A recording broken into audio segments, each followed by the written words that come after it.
Hello students, स्वागत है आप लोगों का एक बार फिर से स्टडी टैग पर। और आप लोगों के लिए बिल्कुल नई वीडियो आ गई है जिसका कोड है MHI101। ये है MA हिस्ट्री वालों के लिए जो इग्नू के स्टूडेंट्स हैं। और अगर आप लोगों को इस वीडियो की पीडीएफ बिल्कुल फ्री में चाहिए तो वीडियो को एंड तक जरूर देखें। इस वीडियो को बिना किसी देरी के चलिए स्टार्ट करते हैं। यह है इकाई 1, आरंभिक मानव समाज। सबसे पहला है प्रस्तावना। प्राचीन मानव समाज का अध्ययन हमें यह समझने में मदद करता है कि आज की सभ्यता की नींव कैसे पड़ी। आदि मानव ने धीरे धीरे विकास करते हुए जीवन जीने के नए नए तरीके अपनाए। शुरुआत में वह जंगलों में रहता था, शिकार करता था और पेड़ पौधे से भोजन प्राप्त करता था। धीरे धीरे उसने औजार बनाए, आग की खोज की, नातेदारी बनाई और फिर कृषि की ओर बढ़ा। इस इकाई में हम इन्हीं विकास की कहानी को सरल भाषा में समझेंगे। नेक्स्ट है अध्ययन के स्रोत। प्राचीन इतिहास को जानने के लिए हमारे पास कोई लिखित साक्ष्य नहीं होते। इतिहासकार उन स्रोतों का उपयोग करते हैं जो मनुष्य के जीवन के अवशेषों के रूप में आज भी उपलब्ध हैं। इन्हें हम प्राथमिक स्रोत कहते हैं, जो मुख्यतः 3 प्रकार के होते हैं। सबसे पहला है पुरातात्विक स्रोत।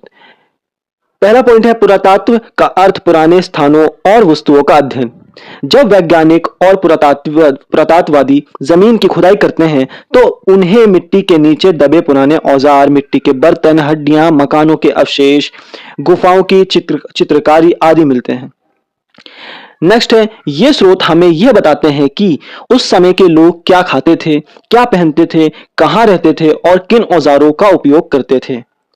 उदाहरण के लिए भीमटेका की गुफाएं मध्य प्रदेश में जो हैं, जहां चित्रकारी मिली है, उससे हमें पता चलता है कि वो कैसे रहते थे। नेक्स्ट है नृविज्ञान स्रोत। यह विज्ञान मानव समाजों के सांस्कृतिक और सामाजिक ढांचों का अध्ययन करता है। आज के आदिवासी समुदायों की जीवन शैली का अध्ययन करके इतिहासकार यह समझते हैं कि आदि मानव किस प्रकार का जीवन जीता था। उदाहरण अंडमान द्वीपों के जारवा जनजाति जो आज भी शिकारी संग्रहकर्ता जीवन शैली जीते हैं। नेक्स्ट है जीवाश्म एवं जैविक साक्ष्य। हड्डियों और अन्य जीवाश्मों का डीएनए विश्लेषण करके यह पता लगाया जाता है कि मानव का विकास कैसे हुआ। आज के जमाने में टेक्नोलॉजी काफी ज्यादा एडवांस हो चुकी है। जीवाश्मों से यह भी जानकारी मिलती है कि प्राचीन मानव की कद काठी, मस्तिष्क का आकार और शारीरिक ढांचा कैसा था। आगे देखेंगे हम कि मनुष्य की उत्पत्ति कैसे हुई। मनुष्य की उत्पत्ति के अंदर सबसे पहला आता है आधुनिक मानव। वैज्ञानिकों के अनुसार आधुनिक मानव की उत्पत्ति लगभग 2 लाख साल पहले अफ्रीका में हुई थी। इसका वैज्ञानिक नाम होमो सेपियंस है, जिसका अर्थ है सोचने समझने वाला बुद्धिमान मनुष्य। शुरू में वह खानाबदोश था, शिकार करता था, पेड़ पौधों से भोजन इकट्ठा करता था। धीरे धीरे यह मानव तकनीकी रूप से उन्नत होता गया और उसने औजार, भाषा, कला, संस्कृति आदि का विकास किया। यह प्रजाति आज के सभी मनुष्य के पूर्वज मानी जाती है। कौन सी प्रजाति है? होमो सेपियंस। नेक्स्ट है मनुष्य पशुओं से कैसे अलग है। मनुष्य और पशुओं में मुख्य अंतर उसके मस्तिष्क, सामाजिकता और निर्माण की क्षमता में है। पहला है सोचने समझने की शक्ति।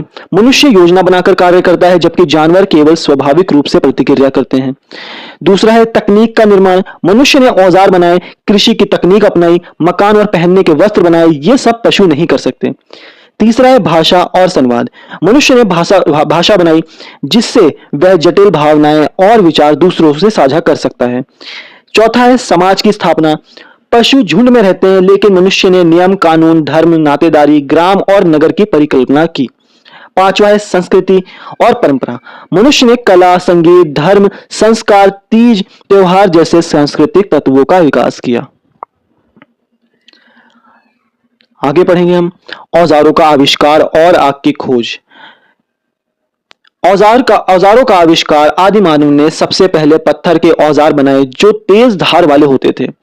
इन औजारों से वह जानवरों का शिकार करता था, चमड़ी काटता था, लकड़ियां काटता और अन्य काम करता था।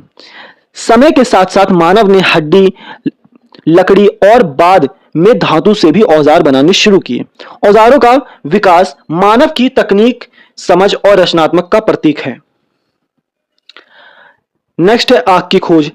आग की खोज ने मानव जीवन को पूरी तरह बदल दिया। आग के प्रयोग से भोजन पकाया जा सका, जिससे खाना पचने में आसान हुआ। सर्दियों में गर्मी मिली, जानवरों से सुरक्षा मिली, रात में उजाला हुआ। यह खोज मानव विकास की सबसे बड़ी क्रांति मानी जाती है। नेक्स्ट है नातेदारी। नातेदारी की उत्पत्ति कैसे हुई? जब मनुष्य स्थायी रूप से गांव में बसने लगा तो लोगों के बीच संबंध और उत्तरदायित्व बढ़े। परिवार का निर्माण हुआ जिसमें माता, पिता, बच्चे और अन्य सदस्य रहते थे। इसी पारिवारिक ढांचे से नातेदारी की उत्पत्ति हुई, जैसे भाई बहन, चाचा, मामा, दादी आदि। आई होप आप लोग को समझ में आ रहा होगा। नेक्स्ट है नातेदारी का जन्म कब हुआ? नातेदारी की शुरुआत कृषि युग में हुई, जब लोग एक स्थान पर बसकर समाज बनाने लगे। पहले यह केवल रक्त संबंधों तक सीमित थी, लेकिन बाद में विवाह, गोत्र, कबीले जैसे रिश्तों के रूप में विकसित हुई। अगला है विनिमय, एक्सचेंज। जब लोग कृषि और हस्तलिपि करने लगे तब उनके पास अतिरिक्त वस्तुएं होने लगी। इन वस्तुओं को दूसरों से वस्तु के बदले वस्तु में बदलना पड़ा। एक किसान गेहूं देता और बदले में एक कुम्हार से मिट्टी का बर्तन लेता। यह विनिमय आगे चलकर व्यापार और मुद्रा प्रणाली का आधार बना। नेक्स्ट है कला और भाषा का आविष्कार। कला सबसे पुरानी कला गुफा चित्रों के रूप में मिलती है, जैसे भीमटेका, लास्को, फ्रांस आदि। ये लास्को जो है फ्रांस में है और भीमटेका मध्य प्रदेश में। इन चित्रों के मनुष्य, जानवर, शिकार, नृत्य आदि के दृश्य मिलते हैं। इनसे यह पता चलता है कि प्राचीन मानव के पास दृश्य सोचने और व्यक्त करने की क्षमता थी। नेक्स्ट है भाषा। भाषा कैसे बनी? शुरुआत में संकेतों और ध्वनियों से संवाद होता था, फिर धीरे धीरे बोले जाने वाले शब्दों और वाक्यों का विकास हुआ। भाषा ने ज्ञान, अनुभव, परंपरा और संस्कृति को एक पीढ़ी से दूसरी पीढ़ी तक पहुंचाने का साधन बनाया। नेक्स्ट है शिकारी, संग्रहकर्ता। उनसे क्या सीख सकते हैं? शिकारी, संग्रहकर्ता समाज आज भी कुछ क्षेत्रों में मौजूद है, जैसे अंडमान के जारवा। ठीक है, आज भी वो मौजूद है। इन समाजों से हम यह सीख सकते हैं, पहला है प्रकृति के साथ संतुलन में कैसे जिएं, साझा संसाधनों का उचित उपयोग कैसे करें, समानता और सामूहिक निर्णय की भावना कैसे अपनाएं। नेक्स्ट है महान रूपांतरण। जब मानव ने शिकार और संग्रह छोड़कर कृषि और पशुपालन अपनाया तो इसे महान रूपांतरण कहा गया। यह बदलाव जीवन की स्थिरता, समाज की स्थापना और सभ्यता के विकास की ओर पहला कदम था। नेक्स्ट है पशुपालक, खाना बदोशी। मानव ने बकरी, गाय, भेड़ आदि जानवरों को पालतू बनाकर दूध, मांस, खाल और बल के लिए उपयोग किया। यह समाज एक जगह नहीं रुकता था, बल्कि घास और पानी की तलाश में घूमता रहता था। आज भी कुछ समुदाय जैसे राजस्थान के रेवाड़ी इस जीवन शैली का पालन करते हैं। नेक्स्ट है कृषि। कृषि की शुरुआत लगभग 10,000 वर्ष पूर्व दक्षिण पश्चिम एशिया में हुई। मानव ने बीज बोने, फसल उगाने और पशुओं को पालने का तरीका सीखा। इससे भोजन का स्थायी स्रोत मिला और जनसंख्या बढ़ने लगी। नेक्स्ट है कृषि के परिणाम। ग्राम संस्कृति का जन्म कैसे हुआ? लोग एक ही स्थान पर बसने लगे, जिससे गांव का निर्माण हुआ। गांव में धार्मिक, सामाजिक और सांस्कृतिक परंपराएं बनी। नेक्स्ट है जनसंख्या में वृद्धि और बस्तियों का विस्तार। स्थायी भोजन और सुरक्षा से जनसंख्या तेजी से बढ़ी। छोटे छोटे गांवों से बस्तियां बनी और आगे चलकर नगर बने। नेक्स्ट है जनजातियां, समुदाय का उदय। समान भाषा, रीति रिवाज, गोत्र और विश्वासों पर आधारित जनजातियां बनी। हर जनजाति का एक नेता होता था और उनके अपने नियम होते थे। नेक्स्ट है नई महामारी और बीमारियां। जनसंख्या घनत्व बढ़ने और पशुओं के पास रहने से बीमारियां फैली। सफाई की कमी और जलवायु परिवर्तन से महामारियां उत्पन्न हुई। नेक्स्ट है व्यवस्था के नए रूप और विवाद। खेती की भूमि और जल स्रोतों को लेकर विवाद हुआ। समाज में प्रशासन, नियम, दंड और कानून की शुरुआत हुई।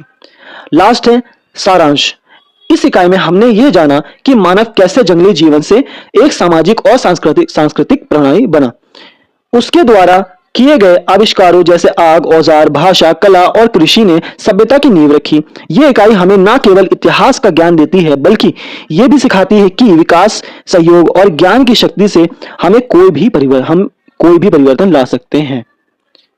तो आई होप आप लोगों को वीडियो पसंद आई होगी। कोई भी डाउट है तो आप कमेंट सेक्शन में मुझे बता सकते हैं, मुझसे पूछ सकते हैं।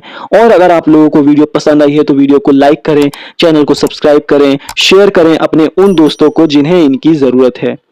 और अगर आप लोगों को इस वीडियो की पीडीएफ चाहिए तो डिस्क्रिप्शन में टेलीग्राम चैनल का लिंक है, आप उस पर क्लिक करके पीडीएफ को फ्री में डाउनलोड कर सकते हैं। आज के लिए इतना ही, मिलते हैं अगली वीडियो में, तब तक के लिए अलविदा।